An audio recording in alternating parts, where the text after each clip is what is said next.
Hello children, this is the video for 5th chapter of your SST, the equatorial region. In this chapter, we will study about the equatorial region and we are going to study in detail about the Democratic Republic of Congo, which is the second largest country of Africa. So let's start the video.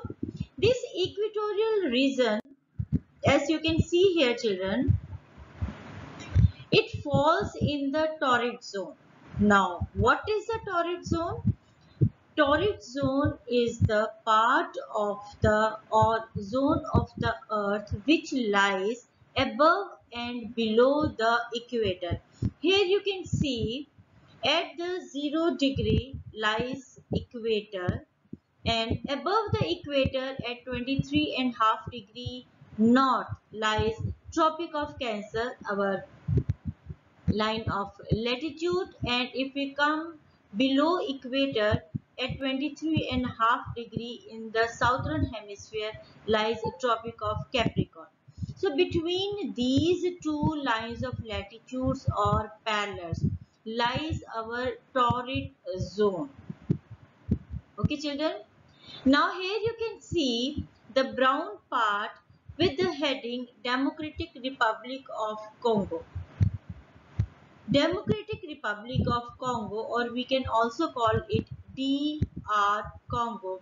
It lies in the Central Africa. That means above and below the equator. This is the second largest country and its capital is Kinshasa. Children, because this region lies very close to equator and equator is the line of latitude which receives direct rays of the sun. So here climate is hot and humid. It rains a lot in this. Now coming to the countries which are surrounding Democratic Republic of Congo. Children, we are having 9 countries. In the northern direction, we are having 2 countries. Here you can see I have marked them or underlined the names with the red line. Central African Republic and Sudan. Towards the western side, we are having Republic of the Congo. Towards the eastern side of Democratic Republic of Congo, we are having 4 countries, 4 neighboring countries. Uganda, Rwanda, Burundi and Tanzania. And when we come to the southern side of Democratic Republic of Congo, we are having 2 countries. Number 1 is Angola and the other one is Zambia. These are countries which are surrounding our Congo region. Now next, shift to the next topic. Here is the geography of Democratic Republic of Congo. Geography means the area or the rivers or the mountains or lakes which lie in this region. So first of all we talk about area children. Area is the area of this particular country is 2.345 million square. It lies in central of the river Congo basin. That means the Congo region, it lies in the center of the Congo river basin. Now, what are the main physical features of Congo region? The main physical features are the river Congo. That is the most important river here.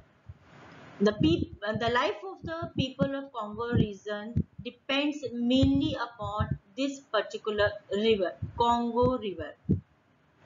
That is why the basin of this river is also known as Highway of Central Africa.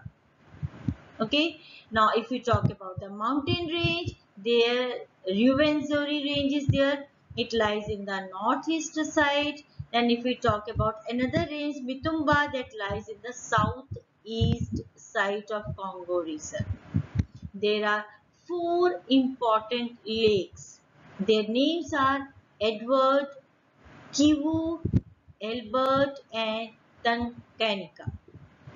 Okay, children. So geography means rivers, lakes, mountains, and about the area on which this Congo region has spread over. Next, we talk about climate. Children, as I have already told you that this particular region, Congo region, it lies in the torrid zone.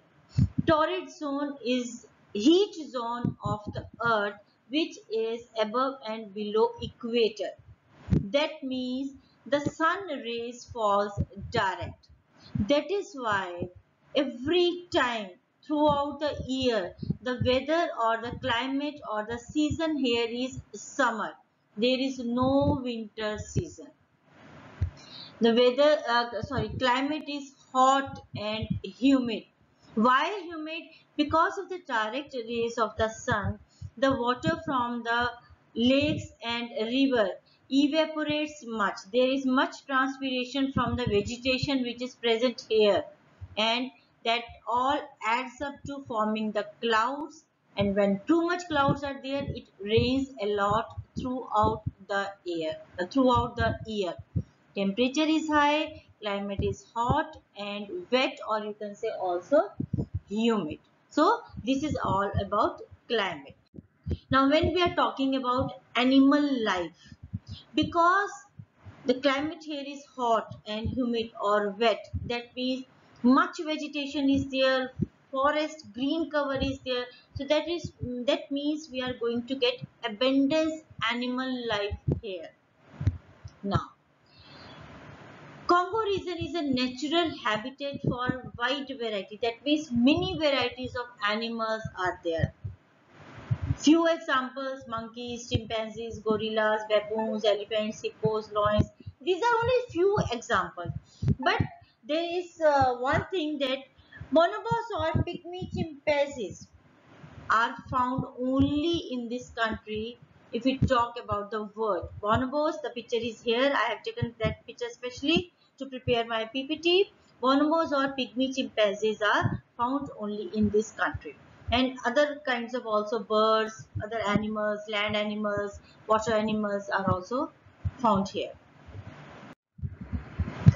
This particular region is thinly populated. Thinly populated means the number of people according to the area is less.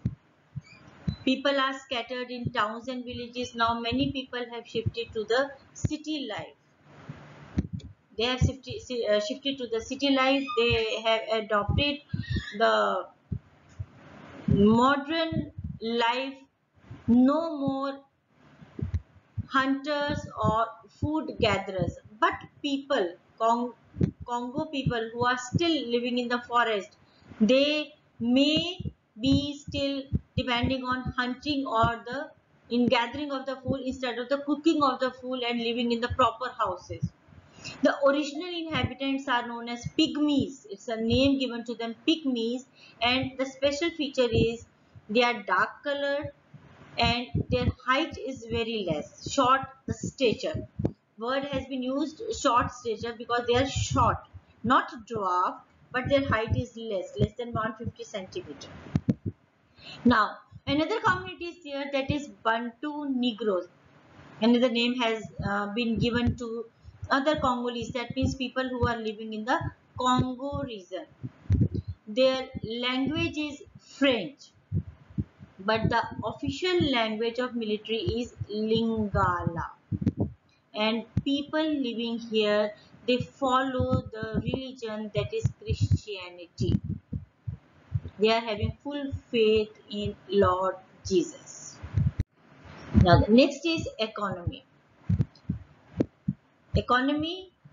Now children, this country, Democratic Republic of Congo, it got its independence on 30th June 1960. So still people are trying to live on their own terms.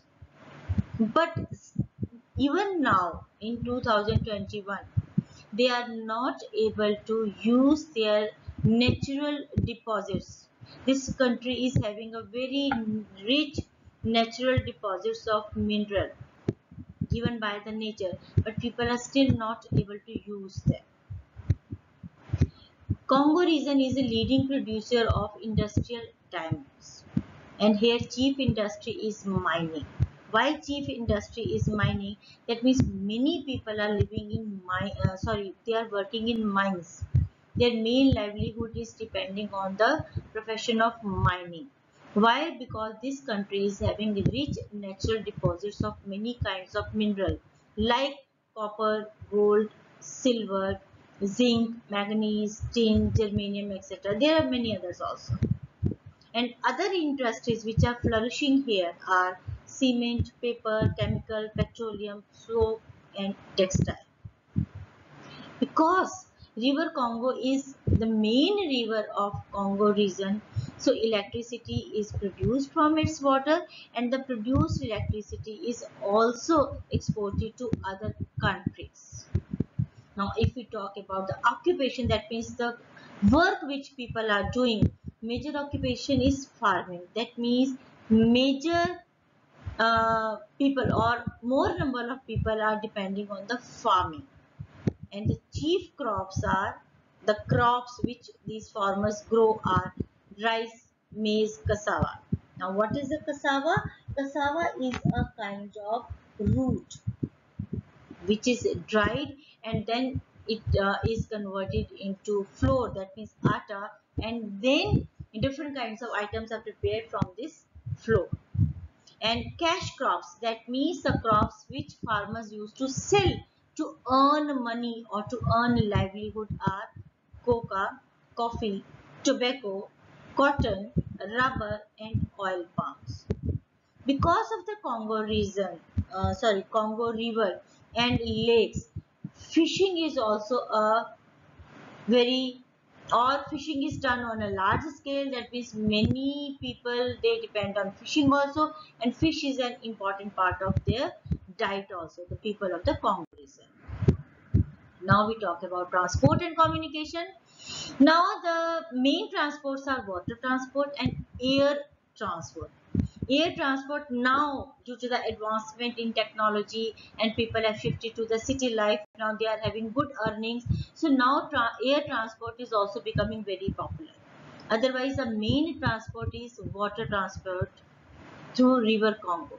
But land transport, that means ground transport, that means traveling by rail or road, is not very easy. It is very difficult because the terrain and climate of the Congo basin present serious barriers to road and rail construction.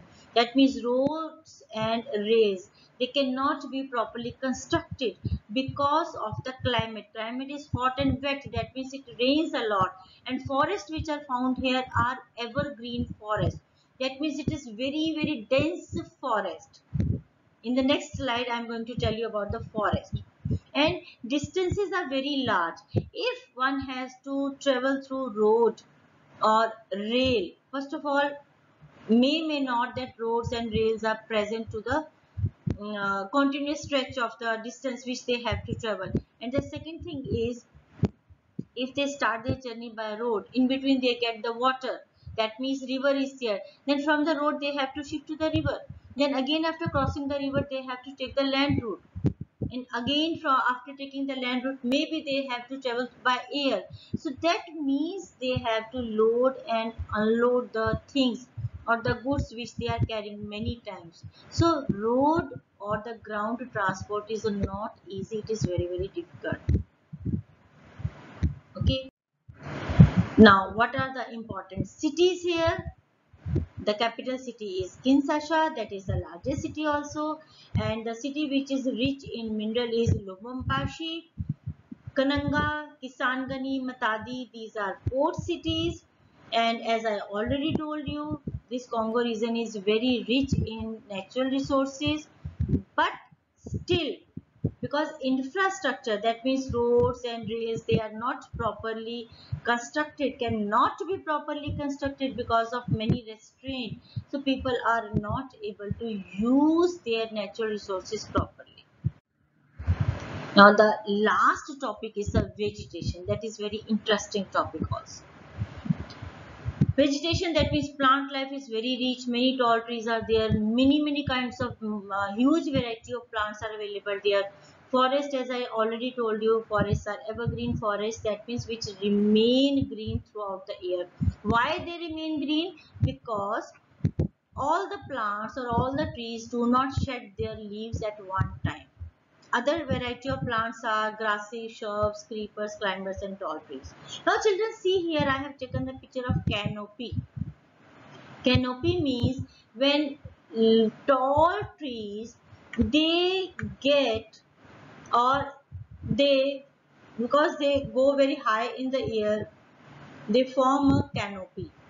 That means a umbrella, a kind of umbrella they form, and through that umbrella of trees, it becomes very difficult for sunlight to pass through and come on the ground. So when sunlight is not able to penetrate through the canopy of the trees, so the forest they become very damp. Damp means wet, gila, and dark. That is why it creates a great restraint or hurdle in construction of roads and rails. That is why people depend on